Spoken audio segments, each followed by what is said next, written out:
All right, welcome back to As It Should Be. Paul Bertolino here, and I decided I wanted to make a video. That it was time to make a video that I've really been wanting to make for quite a while, and this is something that I used to post on Facebook and all this kind of stuff, and it just seemed like it was a really good idea for a video, a YouTube video, and that is album covers that were separated at birth, meaning album covers that have twins elsewhere in the vinyl universe, in the record universe.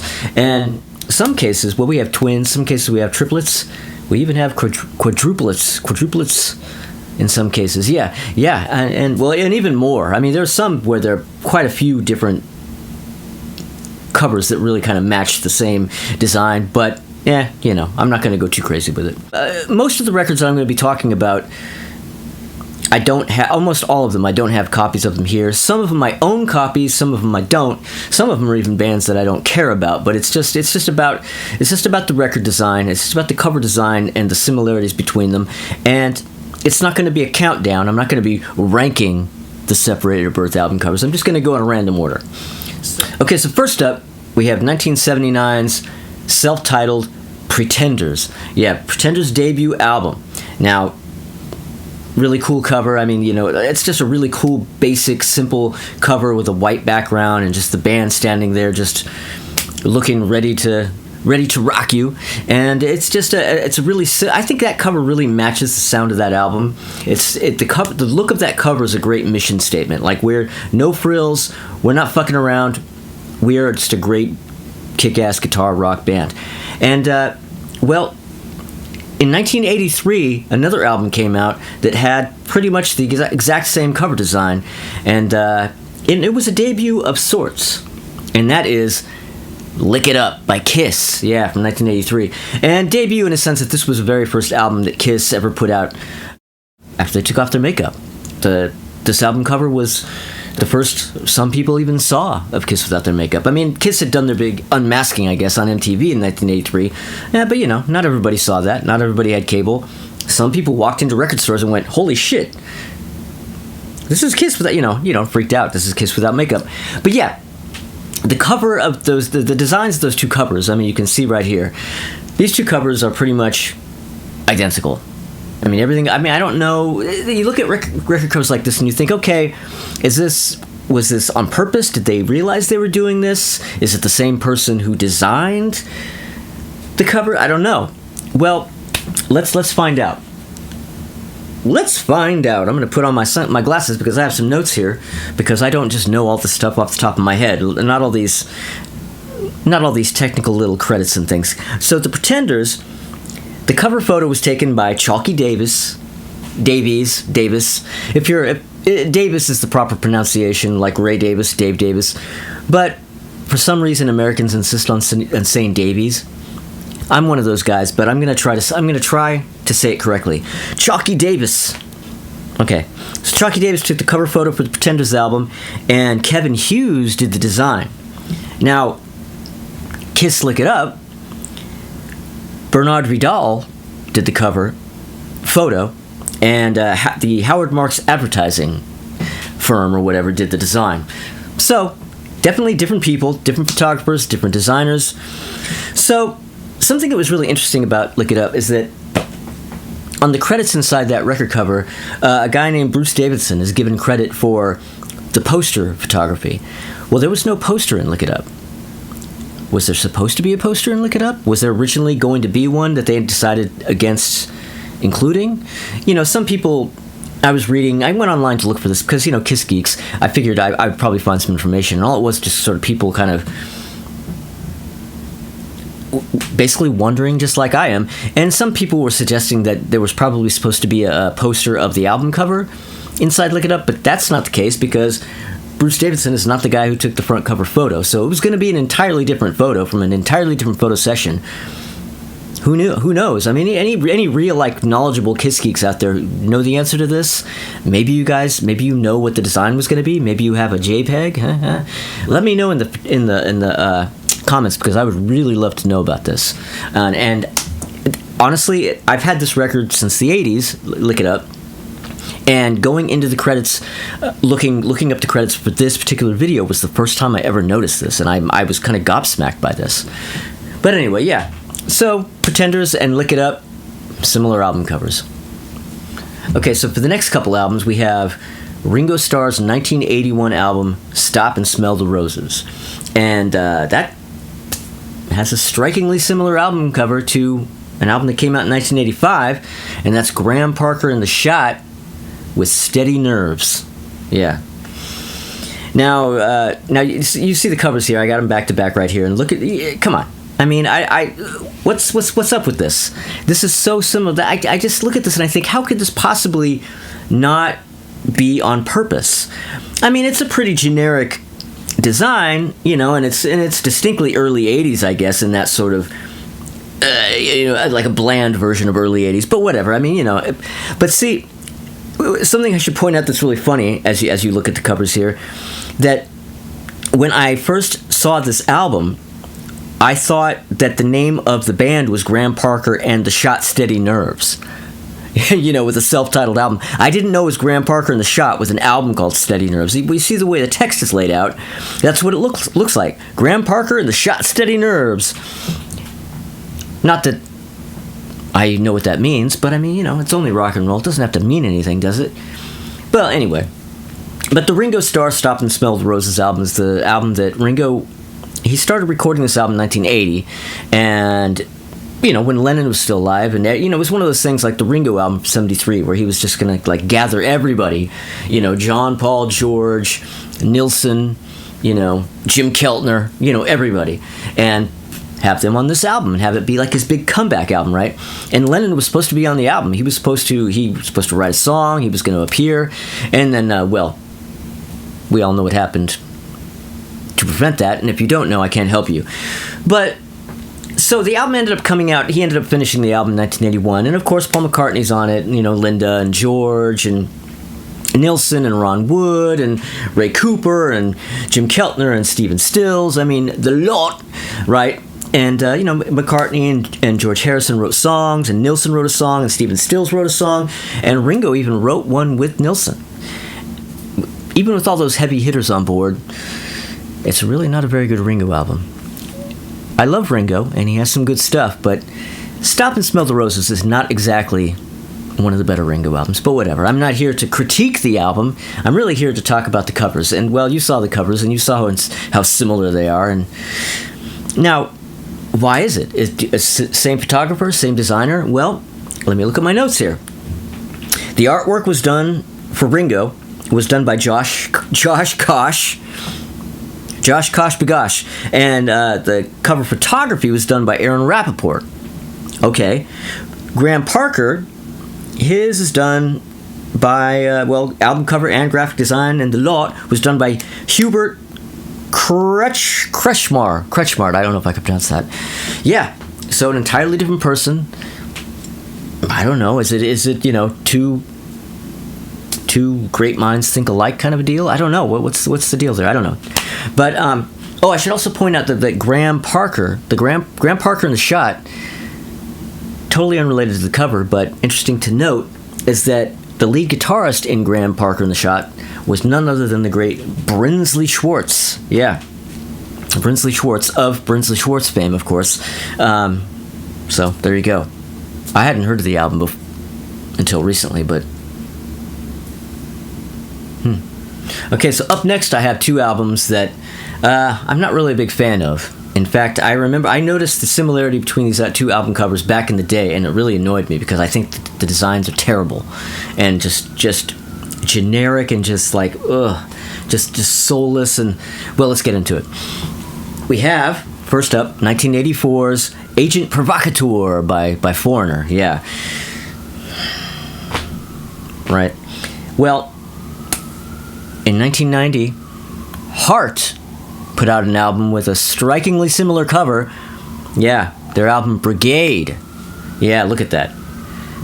How annoying is that? That is just like the most god-awful 80s... Well, that's the thing.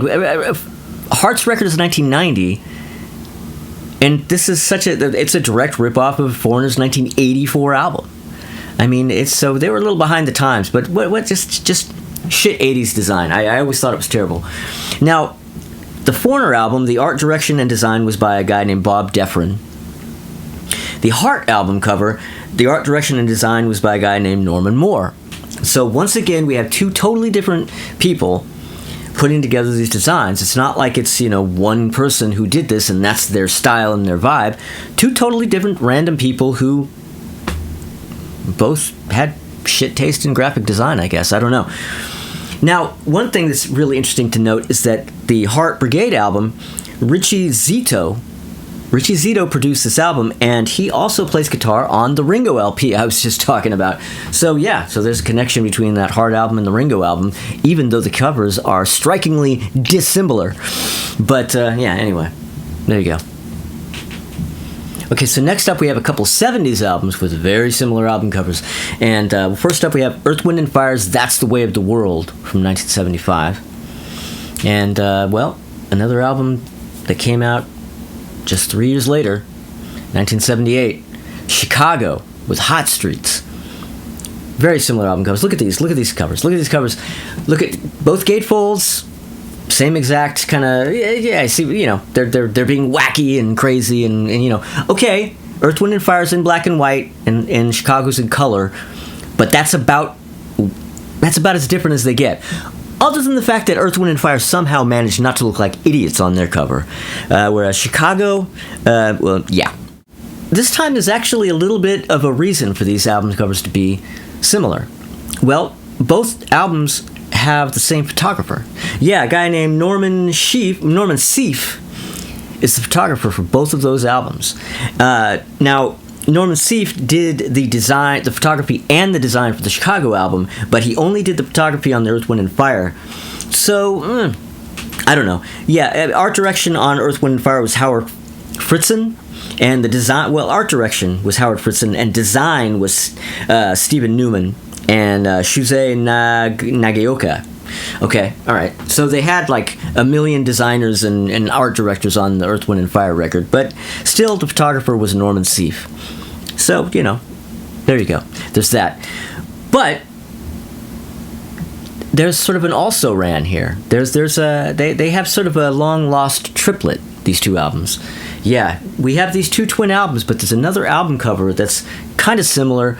Not similar enough for me to want to do them all as triplets, but it's worth noting.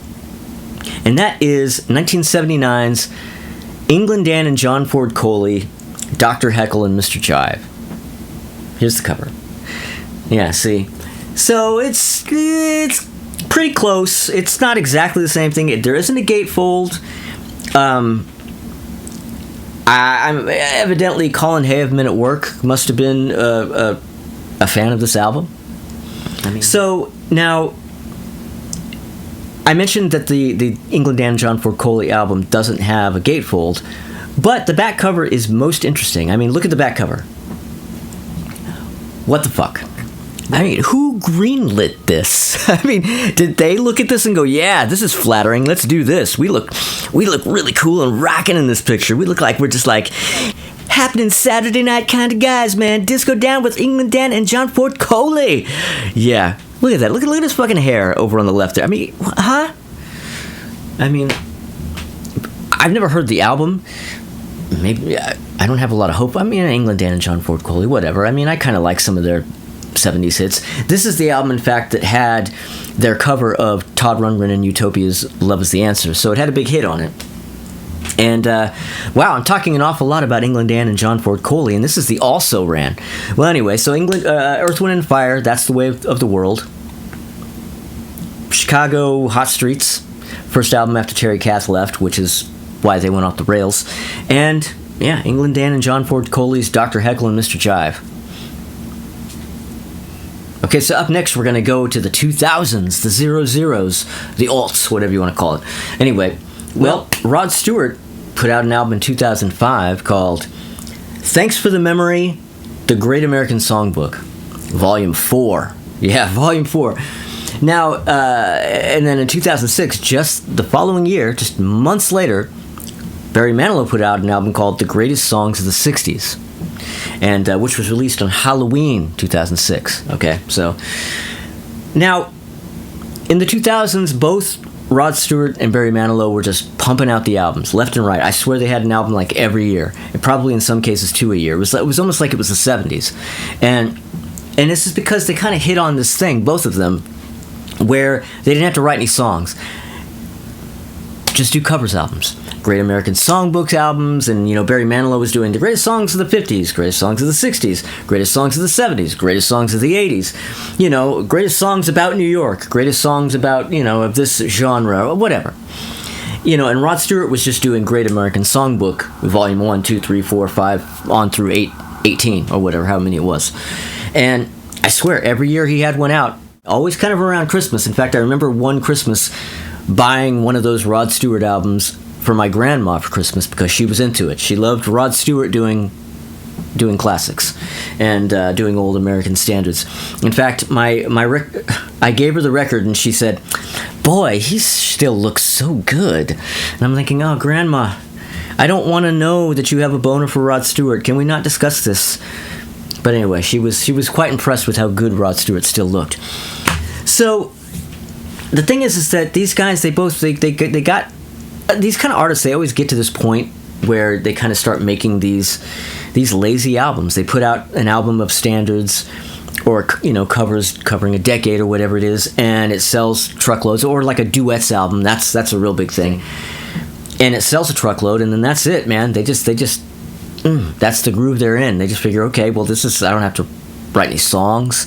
I don't have to do anything. I just have to hire somebody to arrange arrange these fucking things, and I just show up and I sing. Yeah, well, these guys skated through a whole decade on that idea and sold a boatload of records. But yeah, so take a look at these covers. Now, have a look here. I mean, come on. And these covers so perfectly illustrate just the blandness and just the sort of the artistically bankrupt nature of these whole ventures. I mean, look, Barry Manilow's even wearing Rod Stewart's hair, and my God, he's airbrushed to the point where he practically looks like a painting. Look at his neck is blurry. His neck is blurry. All of his face is blurry, and these guys probably had no idea. They probably never knew that their album covers were pretty much identical. There are probably people who bought both of these albums who didn't have any idea, who never even noticed that they look pretty similar. They're not as exact. Okay, I'll give you. They're not as exact as like some of the records I've been showing you. Not as exact as Pretenders and Lick It Up or Earth, Wind and Fire in Chicago. But it's basically the same thing. And yeah, whatever.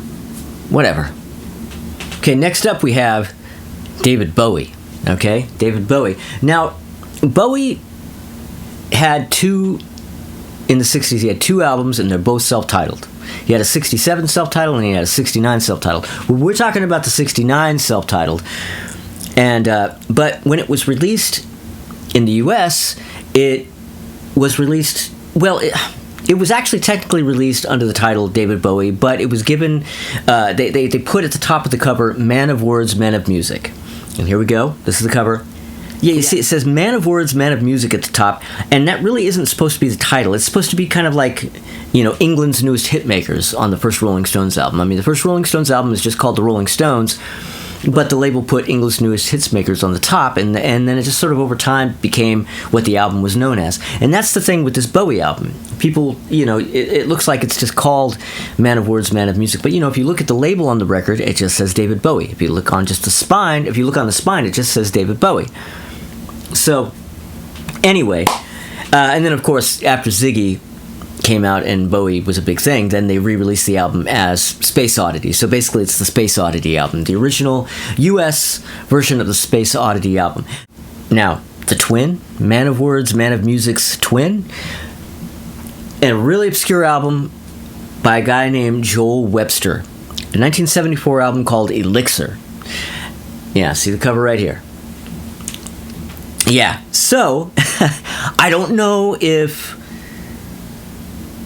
Joel Webster was a big Bowie fan, or I don't know anything about it. See, now the thing is, I was unable to find really any information about the Joel Webster album. I actually, believe it or not, I actually have a copy of that Joel Webster album right here. I'm not going to pull it out. But there isn't really any information inside of it on, photographer and art design and all that kind of stuff. I looked everywhere, looked online, tried to find it. There's nothing there. So I don't know if it's the same designer. Probably not. But very similar album covers. But one thing, look at these album covers again. One thing to note, though, if you look at these, one of these guys is more relaxed than the other. There you go. So yeah, very similar album covers. Only one almost nobody's aware of. Who knows about the Joel Webster album? I bought it. I have it only because I happened to run into it one day randomly at a record store, and I was like, what? It just looked, I've never heard of this, but I thought it looks kind of cool. It looks like this could be good. So I bought it. I listened to it, and I remember thinking it was pretty good, but it was nothing that stuck. I think I listened to it once. I may have to revisit it. I don't know. Maybe, yeah. Okay, so the last one for this video, I'm going to be doing. I'll be doing other ones. I have a whole list of these, and I'll make other separated at birth videos. But the last one for this particular video is two albums that are exactly 10 years apart.